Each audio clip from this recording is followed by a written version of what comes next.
In 10 years and 50 years, my answer is the same, that the world will be better and we will not notice it. And we'll take it all for granted and we'll say, oh, life used to be so much better, because that's how humans are wired.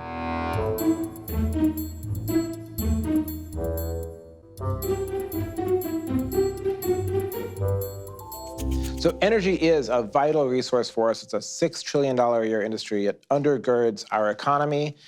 It provides us everything from schools and heating in our homes to our computers and our electronics in the cloud and our transportation. So it's absolutely essential. It's also polluting. It also kills people through air pollution. It also causes climate change.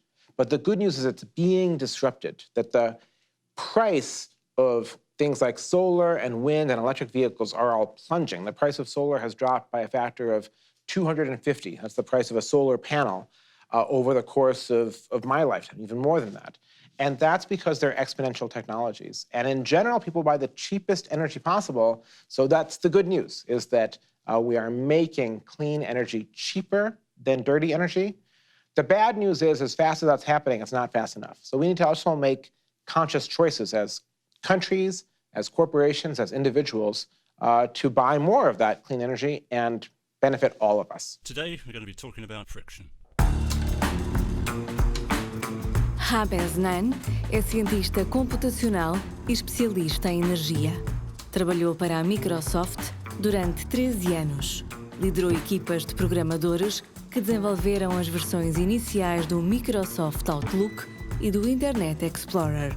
É um inventor com mais de 20 patentes, muitas delas em coautoria com Bill Gates.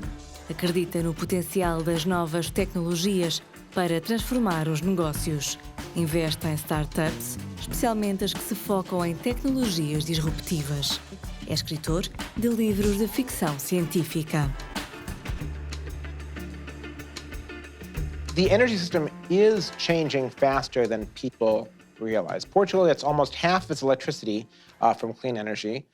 And now, for the first time, just in the last 12 months, what we've seen is, with no subsidies, wind and solar in Portugal are cheaper than coal and gas in Portugal. So the important thing is for the government to realize that that's the case and start opening more of these bids for unsubsidized wind power, solar power, and let the market compete. Make people bid against each other to bring you that low price.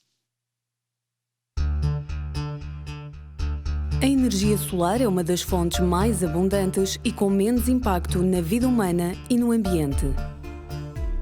Esta central é a central fotovoltaica da herdade Espirra, portanto está integrada aqui numa das nossas herdades da Navigator Company, e com ela nós conseguimos produzir cerca de 30% das necessidades de energia aqui da herdade. É uma central que tem uma potência instalada de 112 kW, com 352 painéis e permite uma produção de à volta de 170 MWh ano, numa área de à volta de 1.250 metros quadrados.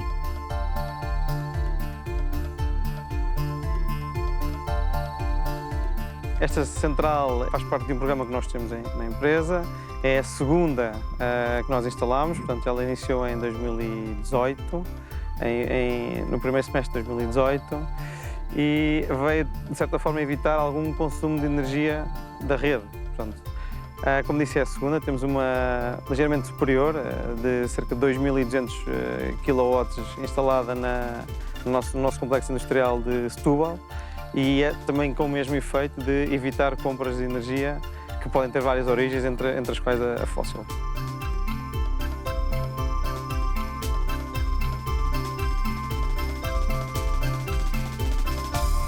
Yeah, solar power is really fusion energy from the sun, far off in the distance. So is wind power, really. And the sun strikes us with thousands of times more energy than we need, than we use from all sources combined today. So there's plenty of land, there's plenty of sun. It's just been an issue of cost. But now, for the first time, we have reached that point where in the sunny parts of the world, solar is just the cheapest energy you can buy, period. But it won't be all solar.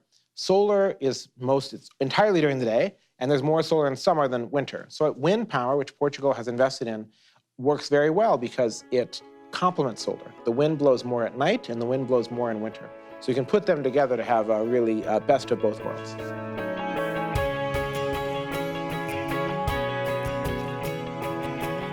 Além da solar e da eólica, toda a matéria orgânica de origem vegetal e animal, conhecida por biomassa, pode ser aproveitada e utilizada na produção de energia elétrica. Desta forma, minimiza-se a utilização dos combustíveis fósseis e dá-se mais um passo em direção à neutralidade carbónica.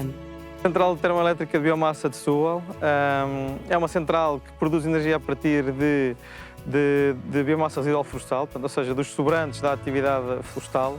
Tem uma capacidade de mais de 12 megawatts de injeção de energia na rede, o que lhe permitiu em 2018, no ano passado, gerar energia que daria para alimentar o consumo de mais de 20 mil portugueses. Sendo que o objetivo é, em 2035, nós atingirmos a neutralidade carbónica nos nossos processos industriais.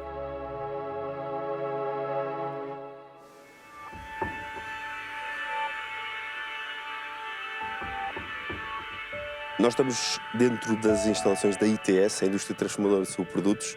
Esta unidade faz a recolha e o processamento de subprodutos animais de categoria 1, entenda-se cadáveres de animais, de uma forma geral, e com isto produz farinhas e gorduras animais. Gordura que tem como destino biodiesel, ou a queima direta para a produção de energia, sobre, por exemplo, de eletricidade, e a farinha, neste caso, é utilizada para se queimar e para produzir energia sob a forma de vapor de água. Portanto, acabamos numa ótica de economia circular, valorizar aquilo que era um cadáver animal e produzir com isto gordura para biodiesel e farinha com a qual produzimos energia. Portanto, julgo que uma valorização energética incrível, promovendo um ato de economia circular puro, digamos assim. The world's population growth is overwhelmingly in extremely sunny places. Like if you look at where the world's population is growing, in sub-Saharan Africa, it's growing in India, demand is still growing in China, and for the most part, those are some of the sunniest places on Earth. And so what's going to happen, what's happening already, is solar is the cheapest energy you can buy in sub-Saharan Africa, it's the cheapest energy you can buy in India, and that's what's going to get deployed. So that's very, very good news. It's a lucky accident for all of us.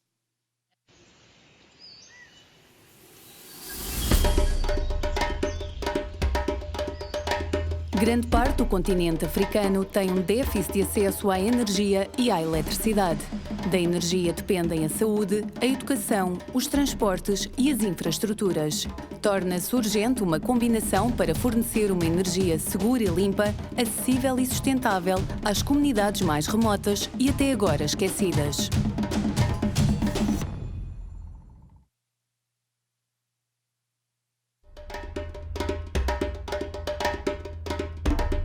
Estamos aqui na aldeia de Xinguane e o nosso projeto Energisa, que é composta por 4 aldeias solares a que estamos a dar energia limpa, energia solar, para estas pessoas terem pela primeira vez na vida energia elétrica. Vamos permitir que populações rurais que estão desligadas da rede de eletricidade passem a ter acesso à energia com tudo o que isso significa. Esta eletricidade vai permitir que o hospital funcione fora de horas, que a escola funcione, que as suas casas tenham acesso a outro tipo de soluções que até agora era impensável. Portanto, são cerca de 62 infraestruturas que a partir de agora têm esta energia elétrica. Sim, antes de termos luz, né? A vida quase estávamos mal mesmo. Naquele tempo, para assistirmos parto mesmo, tinha que termos lanterna para conseguirmos fazermos nosso serviço.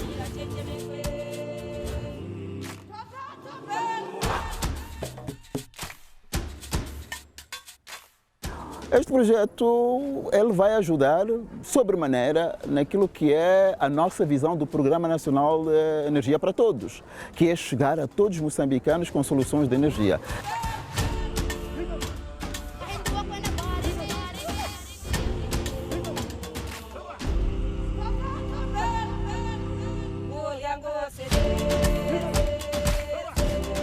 Fizeram-nos boa coisa. A partir de hoje, então, estamos a ver uma boa assim muito visível do que antigamente. Antigamente era uma coisa muito... Aqui estava muito parada mesmo. E hoje já temos com gerador, energia, vendemos a coisa fresca, assim, gelada. A diferença é essa que estou a ver. O aparecimento de energia trouxe muita coisa de bom. Nós aqui em Senguana estava muito mar, porque bater mesmo água de gelada estava mar. Então, esse aparecimento de energia, já conseguimos também pôr água de gelada, já temos também pôr peixe no congelador, já conseguimos também tocar música. Amanhecer a tocar música sem problema. O aparecimento de energia, essa energia é bom.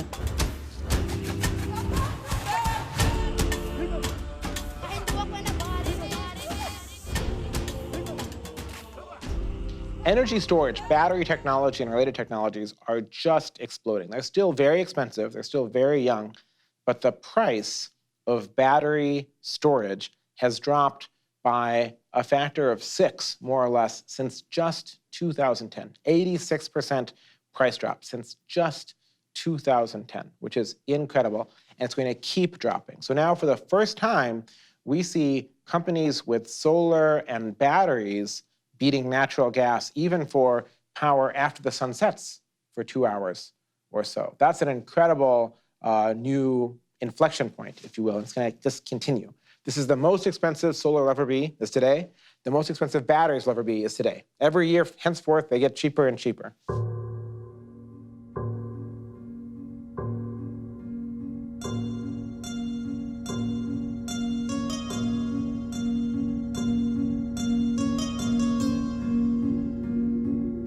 Electric vehicles are growing exponentially. Look at the growth. It took 20 years to sell the first million electric cars, but only 18 months to sell the second million, 8 months to sell the third million, 5 months to sell the fourth million. And so you have this incredible explosion, and it's going to be driven by economics, because on a per kilometer basis, electric cars are cheaper than gasoline cars. They have fewer moving parts, they last for many times longer, they're simpler to manufacture, and so they're much more energy efficient. So if you are calling a ride, if you're using Uber or even using a taxi, you're going to pay by the mile or by the kilometer, and you're going to find that the cheapest way to get around is electric. So that's what people are going to choose. So electric cars will grow rapidly, but the kilometers driven on electric cars will grow even faster. Freedom. Sky. Future. Heaven. Freedom. Sunshine. Beautiful. Be happy. This is the most exciting time to be an entrepreneur ever in the history of the world, and it is the scariest time to be an incumbent, and I can quantify that. We have more billion-dollar startups than ever in history, and some of them are signs of a bubble, but many of them are legitimate companies improving and disrupting healthcare, transportation, entertainment, food, materials, energy, most of them digital. It used to take 20 years, that's how long it took on average to build a billion-dollar company on the Fortune 500. And now you have companies like Cruise Automation that makes driverless cars, or Snapchat or Oculus Rift that in 1 year or 2 years become billion-dollar companies with good reason, right? So easiest time ever to be an entrepreneur. Most exciting, most upside. But it's also the case that the life expectancy of companies, of big companies that are established, is the shortest ever. It used to be that a company on the S&P 500 lasted 60 years. Now, on average, they last 15 years before falling off of that index. So as technology moves faster and faster, it's easier and easier to catch that wave and to do something with massive impact. And it's also easier and easier if you get complacent, if you don't innovate, if you don't experiment, if you take no risks, to find that somebody else has out-innovated you and taken your place. When digital music appeared, the largest companies in music all fought it, even though they knew two things. They knew that their customers loved it, and they knew that the devices would keep getting faster, more connectivity, more storage. It'd be easier and easier to use digital music all the time. Instead, they attacked their customers, called them pirates, called them thieves. They went to Washington, D.C., they went to Brussels. They said there ought to be laws to penalize these people. That's crazy, crazy. They knew that their customers loved this, right? And so what they should have done instead is they should have said, this is inevitable, let's disrupt ourselves. Let's be the ones to do good things with digital music, find a way to sell it to customers, even though we know it will cut into and destroy CD sales. That was bound to happen, but it was going to happen anyway.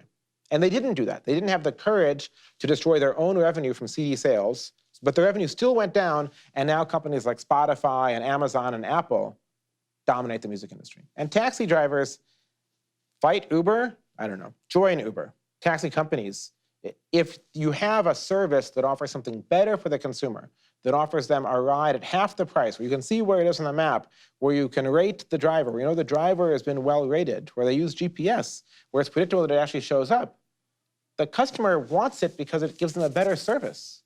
You can use the power of the law to block them for a while, but it's not going to help you. In the end, you'll still be just as bankrupt. You ought to improve the quality of the service you provide to the customer.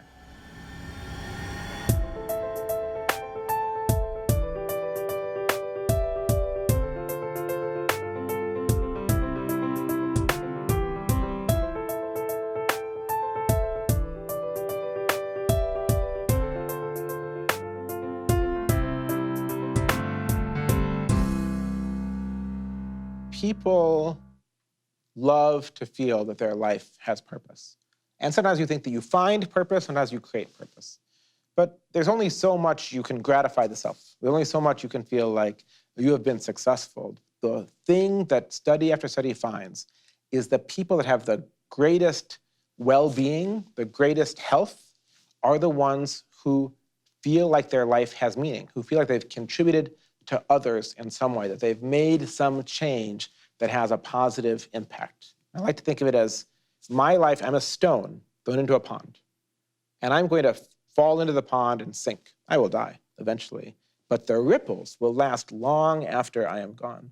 And when people have evidence of that, they get happier, they get more mentally healthy, they sleep better, they're less prone to addiction or anger, and they start to contribute more, because they find that they have a channel to feel like they have even more meaning and even more contribution to life.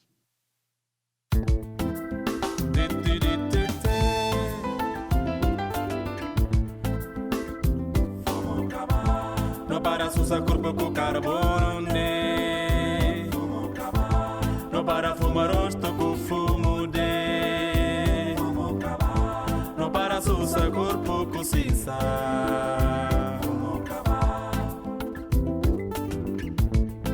Este projeto é inovador. Eu acho que estamos no início de uma nova era aqui para a cidade de Bissau, com este projeto que precisa de ser divulgado o mais amplamente possível para as pessoas poderem aderir. A questão da informação aqui às vezes complica as coisas um bocado, mas se as pessoas forem bem informadas e a sensibilização correr bem, eu acho que Bissau vai tornar uma cidade saudável, sem fumo. Descanso na de Para a Fundação Galp, o projeto Fumacaba é um exemplo de parceria e cooperação para os Objetivos de Desenvolvimento Sustentável.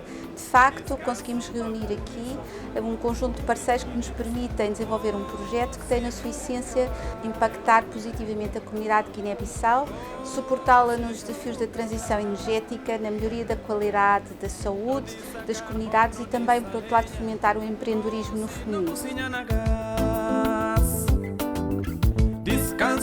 Nós procuramos uma solução que fosse simples, que fosse segura, que fosse de fácil utilização e que, por exemplo, não tivesse borrachas flexíveis, que se degradam, que criam fendas e que podem provocar fugas e, portanto, criar condições de insegurança. Portanto, a maior dificuldade foi, de facto, conseguir encontrar a solução técnica ideal a um custo que fosse comportável para as famílias guineenses.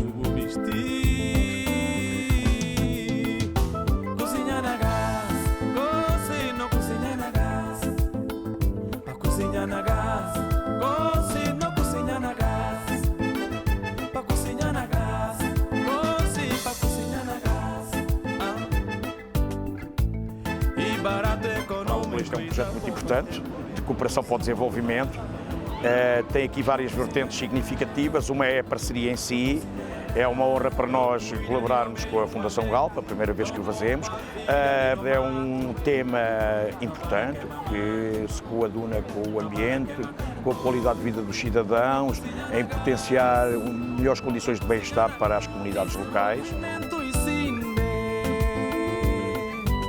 Energia doméstica chega a Guiné-Bissau.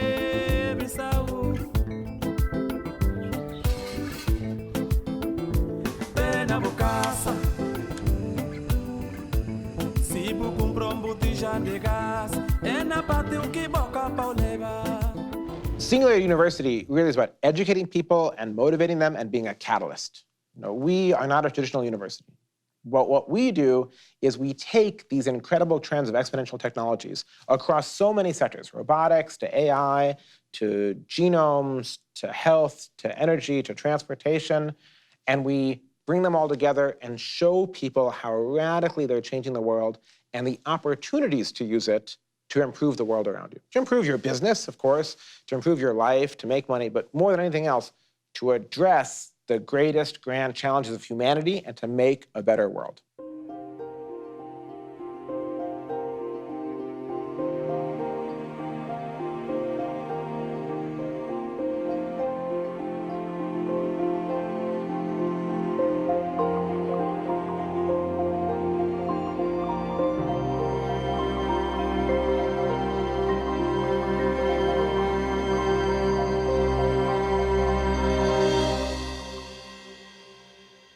We forget that in the 1960s and 1970s, people thought we were facing a population bomb, that famine was ahead. And now hunger around the world, an all-time low percentage of humans are hungry, right? We haven't finished that. There's still too many people who are hungry, but it's the lowest percentage of humans ever. The lowest percentage of humans ever live in extreme poverty. The lowest percentage of humans ever don't have access to clean water, though there's still too many without access to clean water. So in all of those metrics, just about, we are making positive progress. Now, climate change is the one that looms over all of them, and we're still losing ground on climate change. Carbon emissions are still rising, concentrations in the atmosphere are still rising, but underneath that, we're making this progress of these exponential technologies of solar and wind and batteries getting cheaper and growing. Still a very small amount, so you can't even see it, but growing exponentially, and it looks like they will grow like this. So I have hope. I think it's still a race between the rate at which we're damaging the climate and the rate at which we can innovate on and deploy the new technologies, and I'm not sure we're winning, but I have hope.